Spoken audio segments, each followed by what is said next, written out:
Hello everyone, आप सभी का स्वागत है आपकी अपनी यूट्यूब चैनल तैयारी सक्सेस की में। दोस्तों, आप सभी हिस्ट्री ऑनर्स सेकंड सेमेस्टर के स्टूडेंट के लिए मैं आज लेकर आया हूं आज एक बहुत ही महत्वपूर्ण प्रश्न जो आपके एग्ज़ाम के लिए बहुत ही ज़्यादा इम्पोर्टेंट है। दोस्तों, प्रश्न है 1917 ईस्वी की रूसी क्रांति के कारणों का वर्णन करें। आपके एग्ज़ाम के दृष्टिकोण से इम्पोर्टेंट है, तो पूरा वीडियो को ध्यान से देखिएगा। और अगर आपको पीडीएफ चाहिए तो आप हमारे अबाउट सेक्शन में टेलीग्राम का जो लिंक है उसमें जाके आप हम लोग का टेलीग्राम ज्वाइन कीजिए, उसमें आपका पीडीएफ मिल जाएगा। ठीक है, तो दोस्तों कैसे इसको डील करेंगे इसको ध्यान दीजिएगा। 1917 ईस्वी की रूसी क्रांति का पृष्ठभूमि यानी जो इंट्रोडक्शन है, इसका कैसा पृष्ठ तैयार हुआ उसको पहले लिखना है।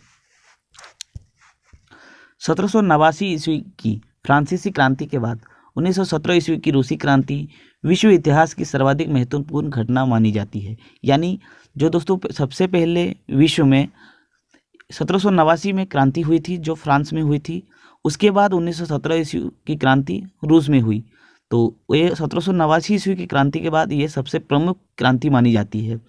फ्रांसीसी क्रांति ने स्वतंत्रता, समानता और बंधुत्व की भावना का संदेश दिया। यानी जो 1789 में फ्रांस की क्रांति हुई थी, इसमें हम लोग को ये तीन चीज़ मिला।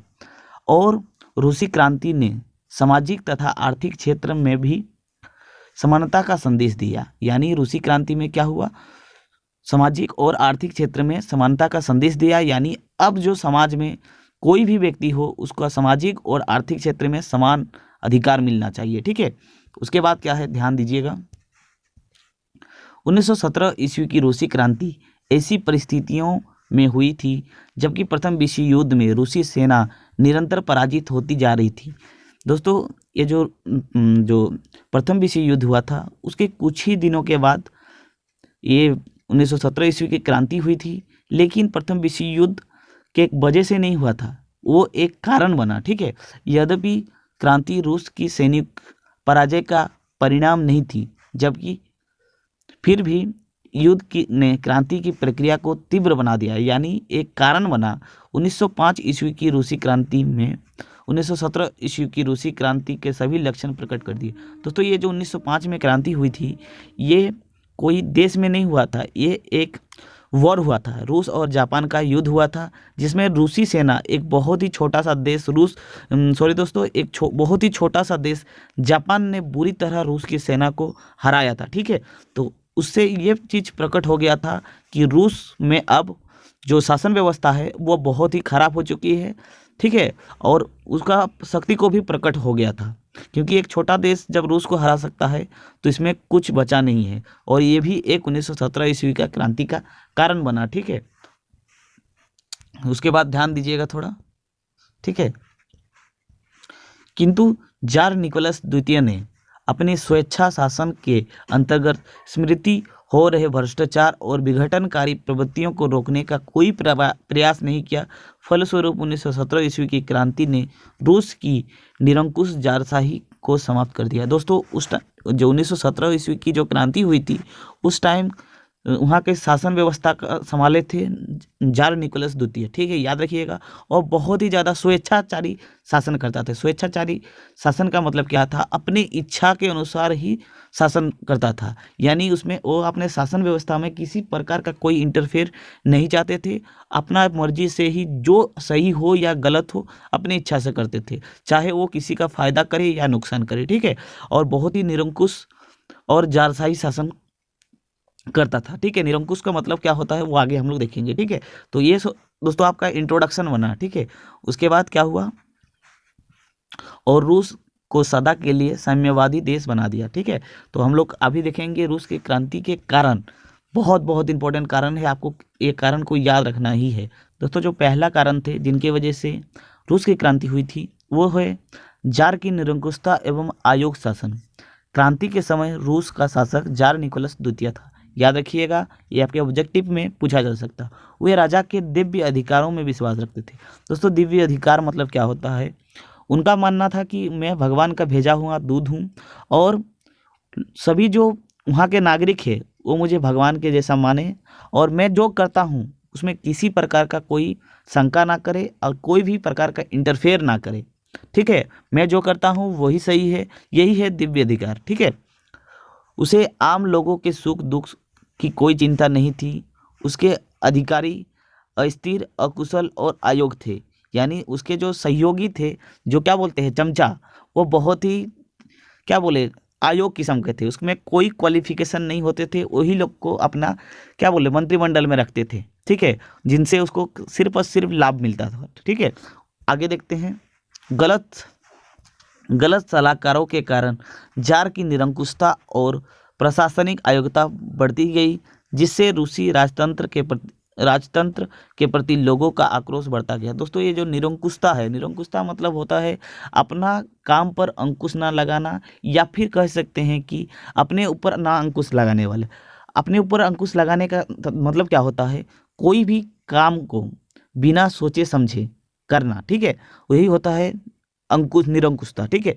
तो ये जो काम था, निरंकुशता शासन व्यवस्था था, ये इतना बढ़ चुका था कि अभी रूस के जनता के लिए सिर्फ और सिर्फ क्रांति ही एक चारा बचा, ठीक है।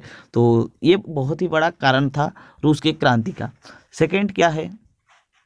सेकंड है कृषकों की दयनीय स्थिति। तो कृषकों का जो दयनीय स्थिति थी बहुत ही खराब थी। सोवियत रूस की जनसंख्या में सर्वाधिक किसान ही थे, परंतु क्रांति के पूर्व उनकी स्थिति दयनीय थी। उनके खेत बहुत छोटे छोटे थे, जिन पर वे पुराने ढंग से खेती करते थे। उनके पास पूंजी का अभाव था और वे करों के बोझ से भी दबे हुए थे। ऐसे में क्रांति के सिवा उनके पास कोई और रास्ता नहीं था। दोस्तों, वहाँ के जो जारशाही व्यवस्था था, वो क्या करते थे, जो समाज के जो गरीब वर्ग थे यानी कृषक वर्ग, उनके ऊपर इतना टैक्स लगाए थे कि उनका जितना वो अनाज उगाएगा नहीं, उससे ज़्यादा वो कर के रूप में ले लेते थे। तो समाज के जो छोटे वर्ग के लोग थे यानी कृषक वर्ग लोग थे, उनके पास और कोई स्थिति बचा ही नहीं था, तो क्रांति ही होना स्वाभाविक था, ठीक है। तो और आगे देखते हैं। दोस्तों, नेक्स्ट और एक कारण था मजदूरों की दयनीय स्थिति। क्रांति से पूर्व रूसी श्रमिकों की भी स्थिति दयनीय थी। उन्हें कम मजदूरी में अधिक काम करना पड़ता था। उनके साथ दुर्व्यवहार किया जाता था। उनके पास कोई राजनीतिक अधिकार नहीं थे। वे अपने मांगों के समर्थन में हड़ताल भी नहीं कर सकते थे। ऐसे में उनका झुकाव साम्यवाद की तरफ हुआ, ठीक है। तो दोस्तों, ये जो मजदूरों की स्थिति थी वो भी बहुत खराब थी। उनका क्या था, उनका जो मजदूरी था वो बहुत कम थी, उनसे काम बहुत ज़्यादा करवाया जाता था। तो वो लोग भी चाहते थे कि ये जो व्यवस्था है उनमें कुछ सुधार आए, और वो लोग भी चाहते थे कि रूस एक साम्यवादी देश बने। तो इसलिए क्रांति का ये भी एक कारण बना, मजदूरों की दयनीय स्थिति। नेक्स्ट एक और है कारण औद्योगिकीकरण की समस्या। रूस में महत्वपूर्ण उद्योग कुछ ही क्षेत्र में संकेंद्रित थी। वहाँ राष्ट्रीय पूंजी का भी अभाव था। अतः उद्योगों के विकास के लिए विदेशी पूंजी पर निर्भरता बढ़ गई थी। विदेशी पूंजीपति आर्थिक शोषण का बढ़ावा दे रहे थे, जिसके कारण रूसी लोगों ने असंतोष फैल गया। मतलब क्या है दोस्तों, वहाँ का जो जारशाही शासन व्यवस्था जो थे ना, वो लोग समाज के जो निम्न वर्ग के लोग थे उनके ऊपर कभी भी ध्यान नहीं दिए, ठीक है। और परिणाम ये हुआ, और बहुत सारे अपने समय में ऐसा काम किए जिनकी वजह से वहाँ का जो आर्थिक स्थिति था वो बहुत ही ज़्यादा खराब हो गई। लोगों को काम नहीं मिल रहा था, ऊपर से जो कृषक वर्ग थे उनके ऊपर भी बहुत सारे कर लादे गए थे। मजदूर वर्ग को कम पैसा में बहुत ज़्यादा काम करवाते थे। तो और उसके साथ क्या हुआ, ये जो उद्योग था वहाँ पर, जो कोल कारखाने अब लगभग बंद हो गए थे। तो उसको चलाने के लिए वो लोग को निवेशक का ज़रूरत था, यानी कोई विदेश से कंपनी आए और उनको चलाए, हैंडल करे। तो विदेश से अगर कोई आएगा तो उसका स्वाभाविक है कि वो ज़्यादा काम कराएगा और वो शोषण करेगा ही, ठीक है। तो ये भी एक रूसी लोगों के लिए बहुत बड़ा कारण बना क्रांति का, ठीक है। दोस्तों, नेक्स्ट एक बहुत इंपॉर्टेंट कारण है रूसीकरण की नीति। रूसीकरण की नीति क्या है, आप यहाँ पर थोड़ा ध्यान दीजिए। वहाँ के जो शासक थे जार निकोलस द्वितीय, एक और नीति पेश किया था, जिसके अनुसार अब रूस में रहने वाले जो सभी व्यक्ति थे उनको रूसी भाषा, शिक्षा और संस्कृति भी रूस का अपनाना होगा, जो अल्पसंख्यक वर्ग के लिए बहुत ही ज़्यादा कष्टदायक था। क्योंकि आप खुद सोचिए, आप अगर रूस गए होंगे, ठीक है, आप अगर उस टाइम रूस में रहे होते तो आप खुद सोचिए कि आप उतना कम समय में कैसे आप रूसी भाषा, रूसी शिक्षा और आप रूसी संस्कृति में रह सकते हैं। क्योंकि कोई भी इतना जल्दी संस्कृति को नहीं अपना सकता, ठीक है, ना ही उसका खान पान रहन सहन को अपना सकते हैं, ठीक है, जो अल्पसंख्यक वर्ग के लिए बहुत ही ज़्यादा कष्टदायक था। और इससे अल्पसंख्यक ने विद्रोह की भावना को जागृत हुआ और वो भी एक कारण बना रूसी क्रांति का, ठीक है। तो ये जो जार निकोलस जो द्वितीय थे, इसका ये जो रूसीकरण का नीति था, ये उसके ऊपर ही बहुत बड़ा महंगा पड़ा, ठीक है। और आगे देखते हैं, एक कारण बहुत बहुत इंपॉर्टेंट कारण है विदेशी घटनाओं का प्रभाव। रूस की क्रांति में विदेशी घटनाओं का भूमिका महत्वपूर्ण थी।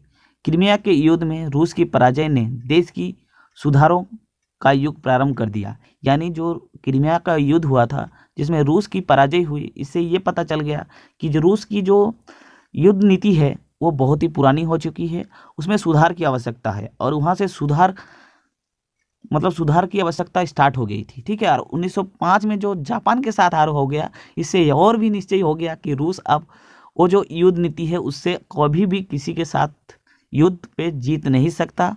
और उसके बाद क्रांति होना स्वाभाविक था। वो लोग नहीं चाहते थे कि जो रूस में शासन व्यवस्था है और ऐसा पद्धति है वे अभी रहे, वो लोग को हटाना चाहते थे, ठीक है। जापान ने रूस की पराजय में पहली क्रांति का जन्म दिया, ठीक है, जिससे बोल्शेविक क्रांति का मार्ग प्रशस्त हुआ, ठीक है। तो ये जो बोल्शेविक क्रांति है क्या है, ये रूस की क्रांति के दो टाइप है, बोल्शेविक क्रांति और मोन्शेविक क्रांति। तो पहले जो क्रांति हुई थी ये इससे क्या हुआ था, वो जार निकोलस द्वितीय जो थे ना, उसका शासन व्यवस्था को खत्म कर दिया, उसको पीट के भगा दिया गया, ठीक है। उसके बाद और देखते हैं हम लोग और कारण, बहुत बहुत इंपॉर्टेंट कारण है दोस्तों ये भी। रूस में मार्क्सवादी का प्रभाव तथा बुद्धिजीवियों का योगदान। रूस के किसान और मजदूर Karl Marx, Leo Tolstoy, Dostoevsky एवं तुर्गनेव जैसे बुद्धिजीवियों का विचारों से प्रभावित थे। दोस्तों कभी भी कोई भी क्रांति किसी एक माइंड से नहीं होता है, उसके लिए एक चिंगारी चाहिए। और चिंगारी का काम किया ये बुद्धिजीवी लोग, ठीक है, फिलोसोफर लोग। वो लोग क्या किया, अपने कहानी, अपने तर्क और क्या बोले, बहुत सारे जानकारियों के आधार से वो लोग तर्क दिए कि अभी जो वर्तमान समाज है उसमें बहुत सारे कुरीति और कठिनाई है, जिसकी वजह से हम लोग अपना स्थिति को सुधार पा रहे हैं, ना कि विदेशों से अपना रिलेशन सही कर पा रहे हैं और ना ही युद्ध में जीत रहे हैं। तो वो लोग भी चाहते थे कि ये जो शासन व्यवस्था चल रहा है, जिसका बागडोर कौन संभाल रहे थे, जार निकोलस द्वितीय, उसको इस शासन व्यवस्था से ही हटाया जाए, ठीक है। मार्क्सवादियों ने मजदूरों को संगठित करना प्रारंभ कर दिया। इन संगठनों ने किसानों, मजदूरों के मांग को उठाते हुए या रूसी सेना की क्रांति का एक महान कारण बना, ठीक है। तो दोस्तों ये वाला भी बहुत बहुत इंपॉर्टेंट है, इसको भी आप लोग लिख के नोट डाउन करके रख लीजिए, ठीक है। उसके बाद एक और महत्वपूर्ण कारण है दोस्तों, याद रखिएगा, ये बहुत बहुत इंपॉर्टेंट कारण है, ठीक है। तो यहाँ पर ध्यान दीजिए, प्रथम विश्व युद्ध में रूस की पराजय। प्रथम विश्व युद्ध जो आपका 1914 से लेकर 1918 तक हुआ था, इसमें रूस ने मित्र राष्ट्रों के साथ शामिल होकर प्रथम विश्व युद्ध में भाग लिया था, किंतु अच्छे हथियार और पर्याप्त भोजन की सुविधा ना होने पर युद्ध में चारों तरफ से रूसी सेनाओं का पराजय हो रही थी, ठीक है। तो यह जो क्रांति हुई थी, रूस की क्रांति, इसका ये तत्कालीन कारण सिद्ध हुआ था। क्योंकि रूस के जो नागरिक थे वो लोग देख पा रहे थे 1905 में हार गए, क्रीमिया के युद्ध में हार गए, अपना स्थिति इतना खराब हो गए, लेकिन ये जो राजा है अपने इच्छा अनुसार कुछ भी कर रहे थे। तो ये एक तत्कालीन कारण बना प्रथम विश्व युद्ध में इतनी बुरी तरह पराजित होने के कारण। तो दोस्तों ये जो प्रथम विश्व युद्ध है, प्रथम विश्व युद्ध में वो लोग का जो पार्टी है वो लोग तो जीता था, लेकिन ये जो रूस थे ये बुरी तरह से क्षतिग्रस्त हुए थे, ठीक है। और उसका परिणाम क्या हुआ, वो भी एक 1917 ईस्वी की क्रांति का कारण बना, ठीक है।